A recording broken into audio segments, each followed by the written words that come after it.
नमस्कार मित्रमैत्रिणींनो, लग्नानंतर होईलच प्रेम या मालिकेच्या भागामध्ये आपण पाहिलेलेच आहे की काव्या आणि जीवाचे सत्य सर्वांसमोर आले आहे. त्या दोघांचे फोटो सर्वांना दिसले. आता नंदिनीला तर खूप मोठा धक्का बसलाय. काव्या तिला हात जोडून माफी मागते. नंदिनी तिचे दोन्ही हात हातात घेते आणि तिच्या तोंडात मारते. म्हणजेच नंदिनीच्या स्वतःच्या तोंडात मारून घेते आणि खूप रडते. तिचे लक्ष तिच्या हाताकडे जाते. जीवाने तिच्या हातावर जीवादिनी नाव लिहिलेले असते हे तर आपल्याला सर्वांना माहीतच आहे. ती ते नाव मिटवण्याचा खूप प्रयत्न करते आणि खूप रडते. आणि इकडे पार्थला तर खूप मोठा धक्का बसलाय. तो पडायला लागतो तर काव्य त्याला सावरते आणि खूप रडते.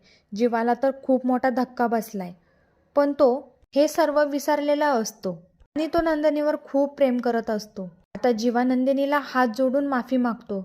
आता नंदिनी जीवाला माफ करेल का, हे तर आपल्याला पाहायला मिळणारच आहे. अशा नवीन नवीन अपडेट्ससाठी मराठी मनोरंजन सिरियल या यूट्यूब चॅनलला सबस्क्राईब करा. थँक्यू.